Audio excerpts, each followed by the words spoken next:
అందరికీ క్రీస్తునామమున వందనములు తెలియజేస్తూ ఉన్నాను.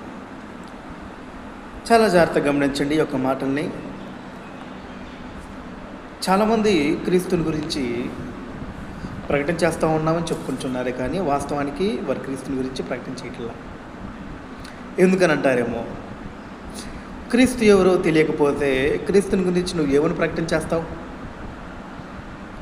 ఒక బిడ్డలు అనగా తల్లిదండ్రుల యొక్క దాంపత్య జీవితంలో ఒక స్త్రీకి గర్భం దాల్చినప్పుడు ఆ యొక్క స్త్రీ వలన ఆ యొక్క తల్లిదండ్రులు యొక్క శిశువుని సంపాదించుకున్నప్పుడు ఆ యొక్క శిశువుని కాలక్రమేణంగా ఎదిగిన తర్వాత ఆ యొక్క బాలుడు ఏమని చెప్తూ ఉంటాడంటే, నీ తల్లిదండ్రులు ఎవరు నాయనా అంటే వారి యొక్క పేరుని వారి యొక్క రూపాన్ని ఆ యొక్క బిడ్డలు తెలియపరుస్తూ ఉంటారు. దానికి కారణం ఏమంటే చిన్నప్పటి నుంచి ఆ యొక్క బంధుమిత్రులు కానివ్వండి, ఆ యొక్క తల్లిదండ్రులు కానివ్వండి ఏమని నేర్పించారంటే, ఆ యొక్క బాలుడికి ఇదిగో మీ అమ్మ, ఇదిగో మీ నాన్న అని చిన్నప్పటి నుంచి ప్రతిదీ కూడా ఆ యొక్క బిడ్డలకి నేర్పించడం జరుగుతుంది.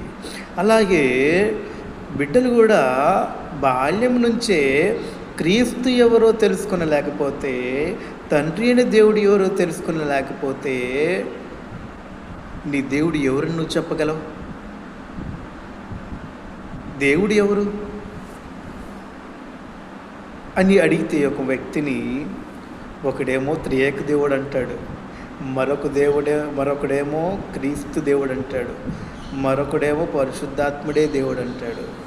ఇలాగూ ఒక్కొక్కరు ఒక్కొక్క విధానంలో తమకు ఊహకొచ్చినట్లుగా ఇదిగో నా దేవుడు, ఇదిగో నా దేవుడు అని ఎవరికి వారు భిన్నమైన ఆలోచనలతోటి చెబుతూ ఉన్నారే కానీ బైబిల్ గ్రంథంలో ఎవరు దేవుడు అనుంది, ఎవరు తండ్రి అనుంది, ఎవరు కుమారుడు అనుంది, ఎవరు ఎవరికి దేవుడు, ఎవరు ఎవరికి కుమారుడు అనే సంగతులు బైబిల్లో మనకి క్లుప్తంగా ఉన్నాయనే విషయాన్ని గమనించాల్సిన అవసరం ఉంది. మనము యోహాను సువార్త 20వ అధ్యాయం 31 చూసినట్లయితే అక్కడ ఒక లేఖనం ఉంటుంది. అక్కడ మనకి చాలా చక్కగా తేటగా తెలియచేస్తూ ఉంటాడు. యేసు దేవుని కుమారుడైన క్రీస్తుని నమ్మునట్లును, నమ్మి ఆయన నామమందు జీవం పొందినట్లును ఇవి వ్రాయబడి ఉండెను అని ఉంది. మరి క్రీస్తునేమో బైబిల్ గ్రంథం దేవుని కుమారుడు అని నమ్మమంటే, నువ్వు క్రీస్తునేమో త్రియేక దేవుడని నమ్ముతూ ఉన్నావు. నువ్వు క్రీస్తుని త్రియేక దేవుడిని ప్రకటిస్తూ ఉంటే నువ్వు రక్షణ ఎలా పొందగలవు?